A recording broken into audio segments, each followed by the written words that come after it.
I've flown a lot of airlines around Asia over the years, but today I'm flying one that still seems to divide opinion, Malaysia Airlines. For some travellers, it's an airline that's impossible to separate from its past. And I'll admit, as I sat waiting to board in Chiang Mai, I was just a little nervous. So just arrived at Chiang Mai Airport, about to fly Malaysian Airlines. John and Remy from Melbourne also joining us on the flight.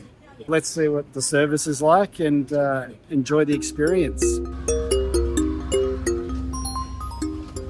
I'll be connecting through Kuala Lumpur, so 4-hour layover.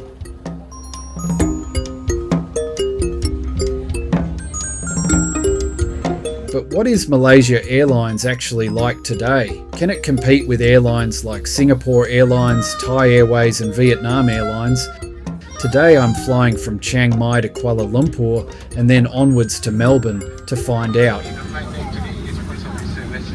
The first flight today is a relatively short hop from Chiang Mai down to Kuala Lumpur. This aircraft is one of the older members of the Malaysia Airlines fleet, so there's no seatback entertainment. Instead, you connect your own device through the onboard Wi-Fi system to access movies, TV shows, and flight information. It's not as polished as a personal screen, but it works well enough for a flight of this length.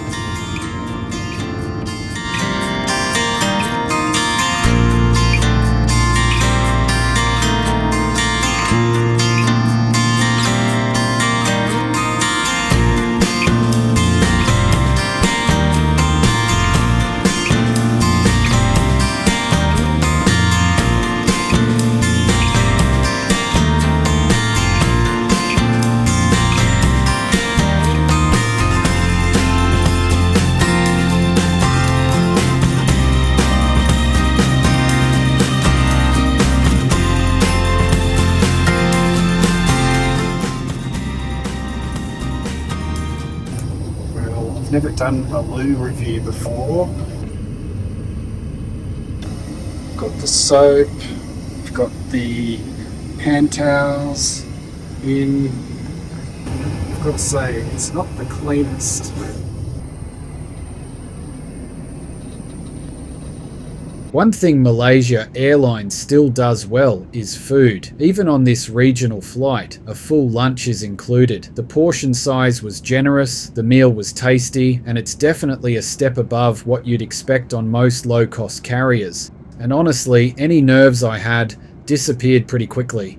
The crew were friendly, the flight was comfortable, and before long, it just felt like any other normal flight, which is probably one of the best compliments you can give an airline.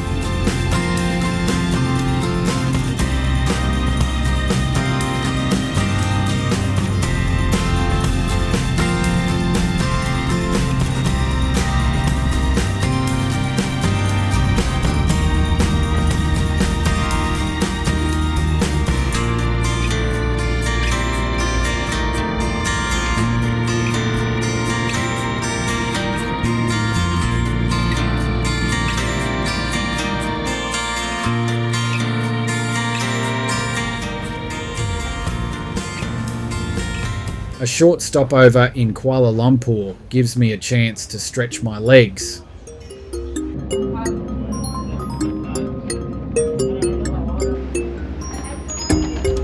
KL Airport remains one of the better hubs in Southeast Asia, modern, spacious and with plenty of options if you're looking for a coffee refill before your next flight.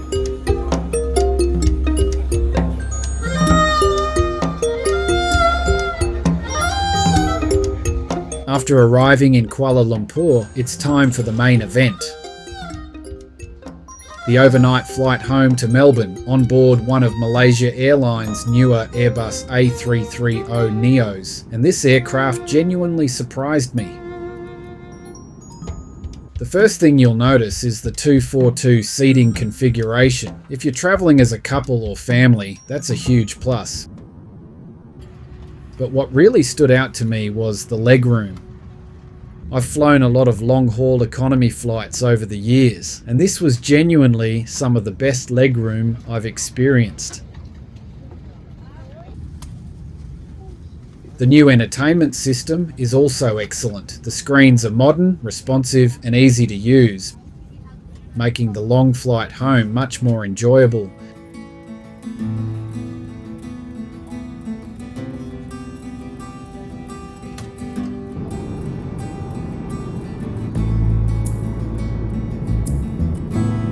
A main meal was served not long after departure.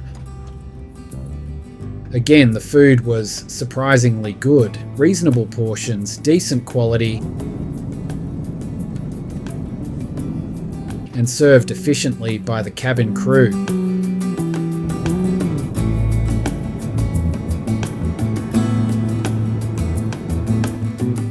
Before arriving into Melbourne, another light snack was served, which was a nice touch on an overnight flight.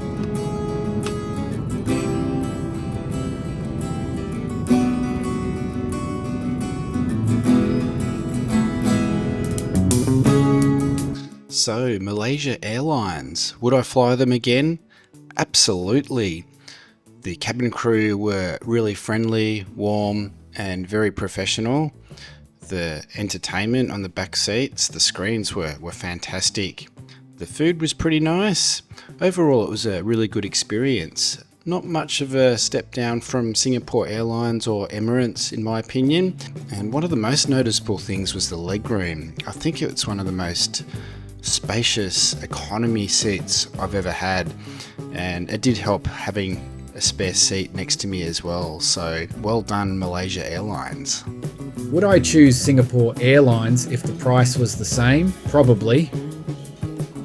But if Malaysia Airlines was cheaper or offered a better schedule, I'd have absolutely no hesitation flying with them again. And after this trip, I'd say they're one of the better options for travelling around Asia today.